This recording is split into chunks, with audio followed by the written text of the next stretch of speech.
आप देख रहे हैं लाइव इंडिया हर पल।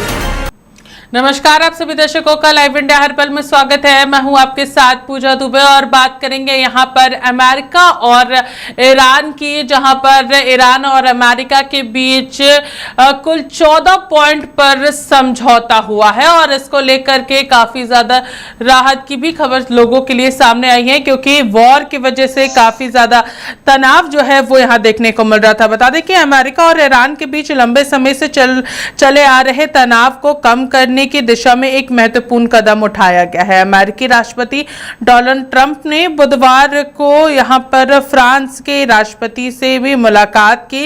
इस दौरान इस दस्तावेज पर भी यहां पर हस्ताक्षर किए गए हैं। बता दें कि ईरान के राष्ट्रपति ने भी इस पर हस्ताक्षर किए, जिसके बाद समझौता तत्काल प्रभाव से लागू हो गया है। दोनों देशों के राष्ट्रपतियों ने एक 14 सूत्री समझौता ज्ञापन यानी कि एमओयू पर हस्ताक्षर किए हैं, जिसके तहत समन्वय गतिविधियों को रोकने और साथ ही साथ स्टेट ऑफ हॉर्मोन्स को दोबारा खोलने और ईरान के परमाणु कार्यक्रम तथा और आर्थिक संबंधित व्यापारिक बातचीत शुरू करने पर भी सहमति बनी है। अमेरिका ने इस दस्तावेज को संयुक्त राज्य अमेरिका और इस्लामी गणराज्य ईरान के बीच इस्लामाबाद समझौता यहाँ पर ज्ञापन के रूप में जारी किया है। इस समझौता का पूरा मूल जो है वो 60 दिनों के युद्ध विराम को लागू करने और साथ ही साथ अवधि में दोनों देशों के बीच लंबित मुद्दों पर अंतिम समझौता का रास्ता तैयार करना है। और साथ ही आपको बता दें कि इसको लेकर के अमेरिकी राष्ट्रपति डोनाल्ड ट्रंप ने मीडिया को भी संबोधित किया है और साथ ही साथ इन 14 पॉइंट्स को लेकर के भी बातचीत रखी है। बता दें कि इन 14 पॉइंट में मुख्य रूप से उन सभी चीज़ों की चर्चा हुई है। सबसे पहले हम आपको बता दें कि यहाँ पर जो 14 सूत्री मांग है उसमें क्या क्या शामिल है। सभी मोर्चों पर युद्ध समाप्त करने की यहाँ पर प्रतिबद्धता होनी चाहिए, यानी कि अमेरिका, ईरान और उनके सहयोगी देशों ने तत्काल प्रभाव से सभी समन्वय अभियानों को समाप्त और भविष्य में एक दूसरे के खिलाफ युद्ध या समन्वय कार्रवाई शुरू नहीं करने का संकल्प लिया है। वहीं दूसरी ओर अगर बात करेंगे, एक दूसरे की संबद्धता का सम्मान करेंगे।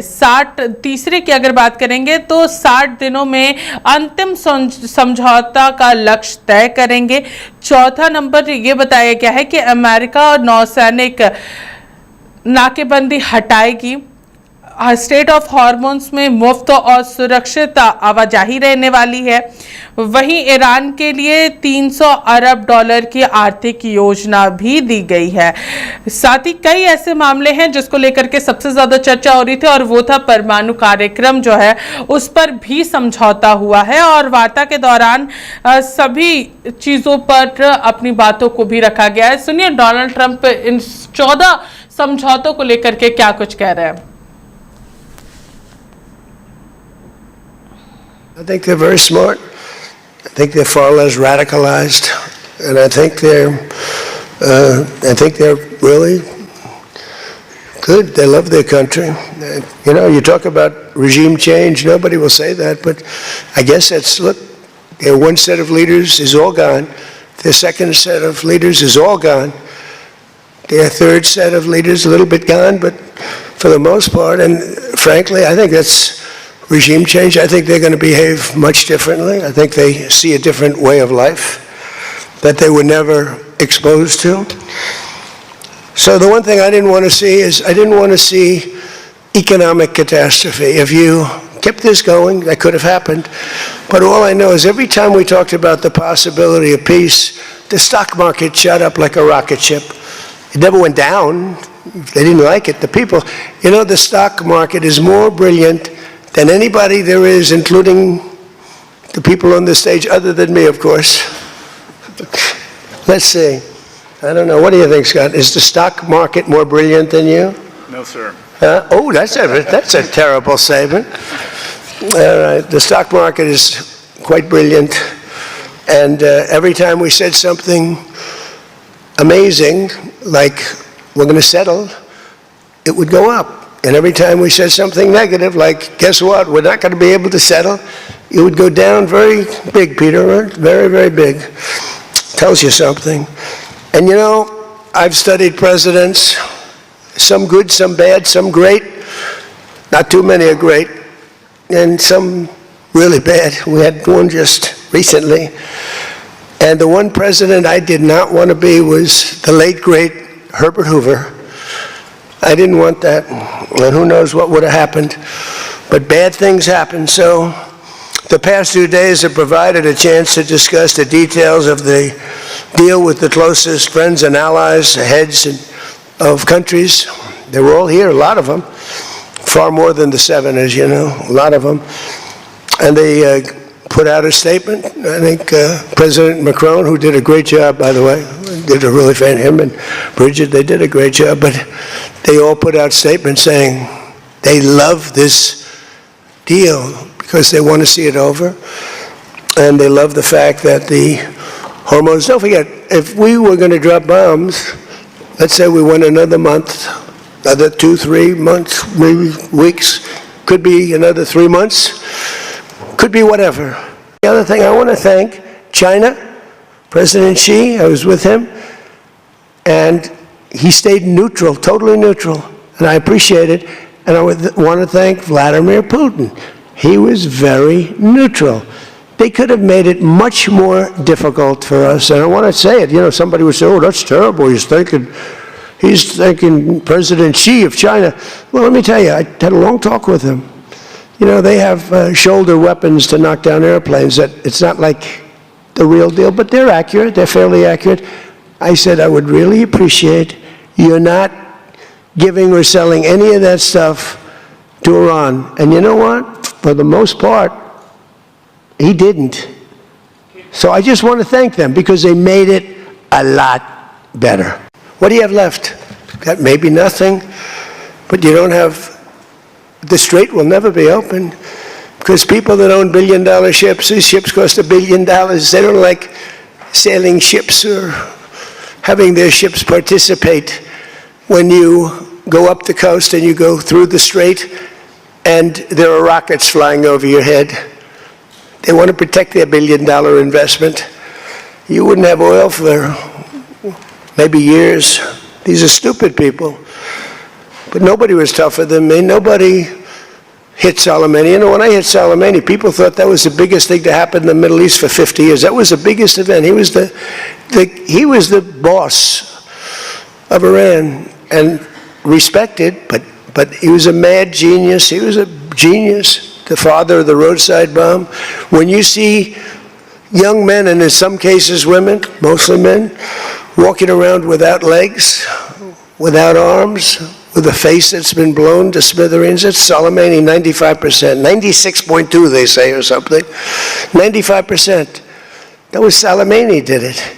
Happened to come from Iran, and I blew him up. You remember that? I blew him up in the Valley of Death. He got off his plane and we followed him, and in all fairness, because they've been wonderful to me, Israel, but they didn't want to do that attack. They were all set. The night before the attack, they informed me they didn't want to do it, so I had to make a decision. I made the decision to do it.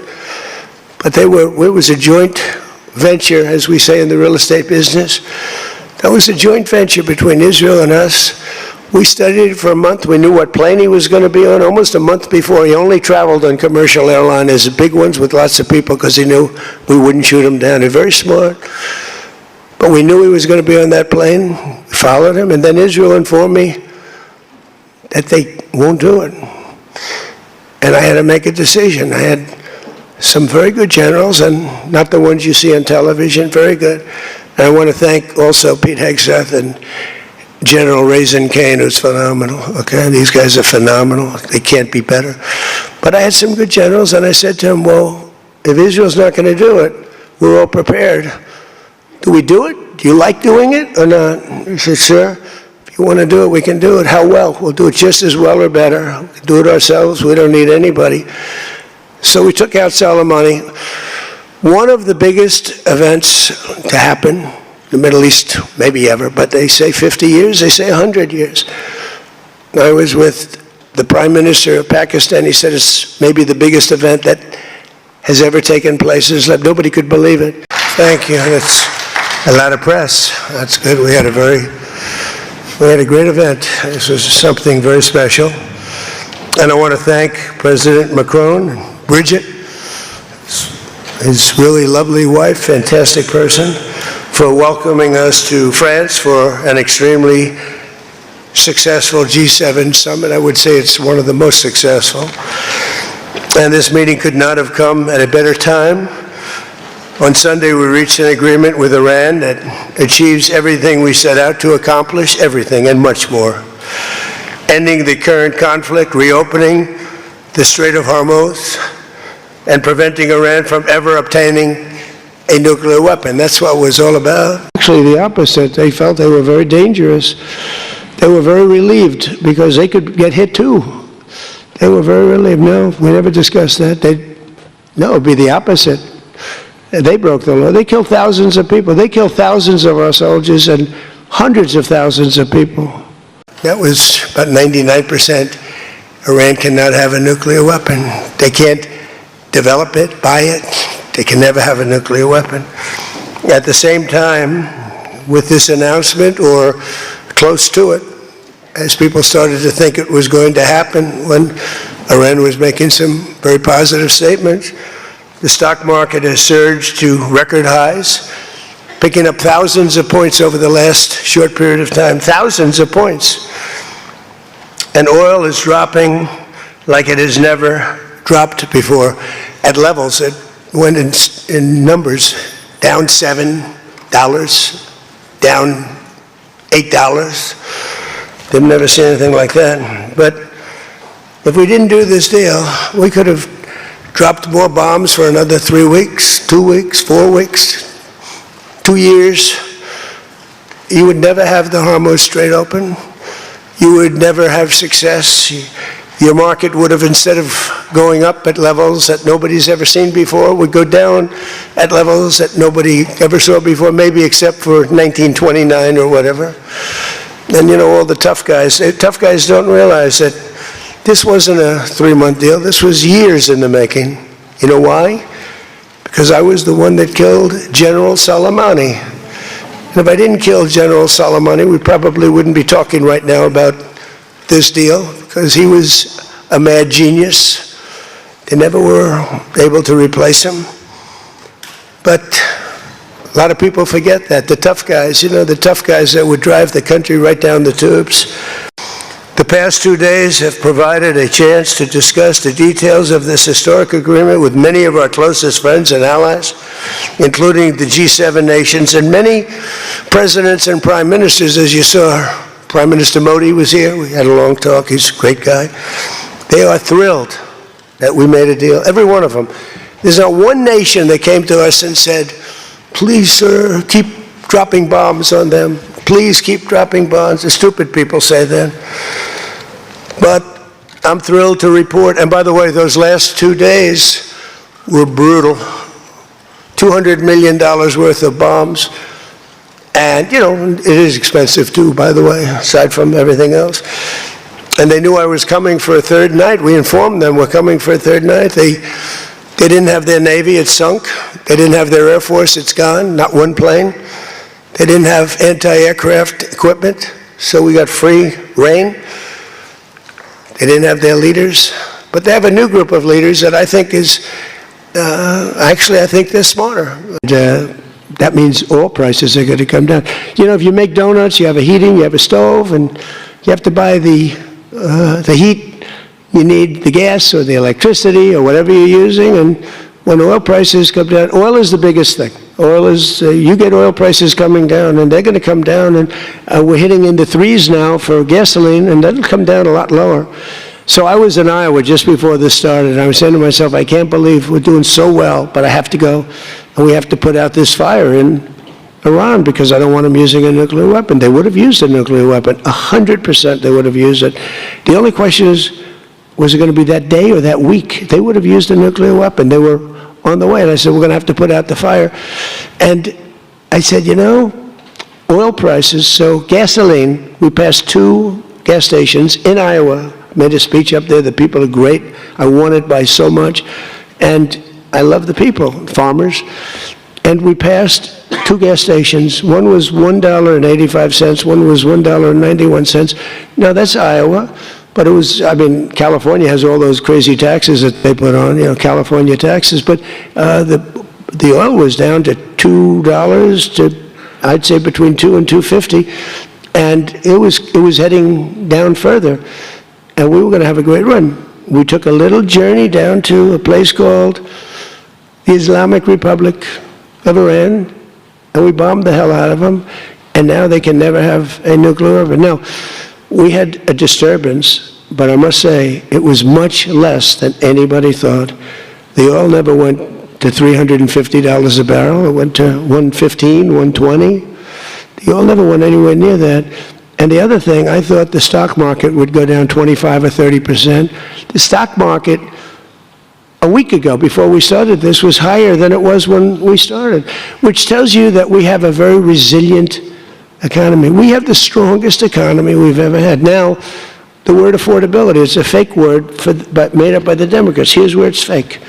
Because they made it up. Because I inherited these prices. And when I had my first news conference, first day, they started screaming affordability, the Democrats.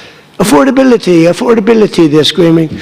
I said, what's that all about? They gave it to me. They gave it to me. It's affordability.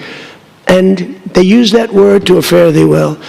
Well, they were the ones that created the affordability crisis. I'm the one that got it down. Remember, highest insurance rates in history, highest rates for everything. Eggs, remember eggs? They were 4 times more expensive than they were in my administration.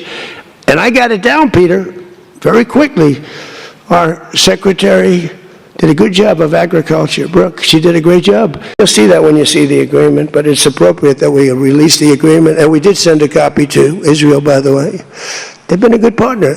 Again, I think they could do better with respect to Hezbollah. I'm not saying they shouldn't protect themselves.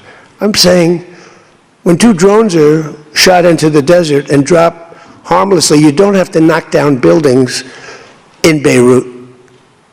They could behave better. And frankly, they could do a better job. I love them as a partner. They were terrific. But they could do a much better job with Hezbollah. On that, I don't think they're doing well. We have leverage just by the fact that we really have Iran now has to be good. They have to behave. And we might help. That's a much smaller conflict. It's a conflict that should be able to be over with. I'm surprised it's taken so long. And it's a much smaller, but we have a lot of leverage. We have the greatest military anywhere in the world. We have the strongest, most powerful. Look at the blockade. By the way, the blockade was more impactful than all of the bombing raids where we dropped $1 billion worth of bombs on Iran. The blockade was so incredible. The naval blockade, the admiral, the whole thing, not one ship got through. That meant no money got through. They were dying. They had no money. They have inflation that's 250 or 300%. They have no money.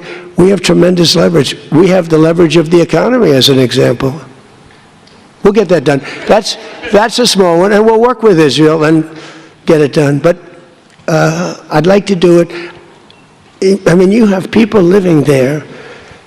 Buildings are being dropped on top of them.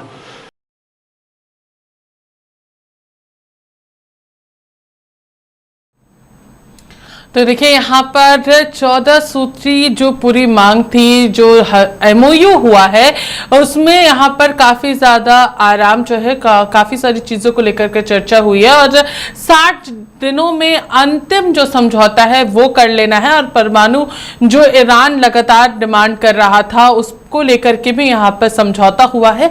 अब देखने वाली बात होगी कि अगले 60 दिनों के बाद जब अंतिम समझौता होता है तो उसमें और क्या कुछ चीजें आती हैं। फिलहाल इस खबर में हमारे साथ इतना ही। देखते रहिए लाइव इंडिया हर पल। नमस्कार।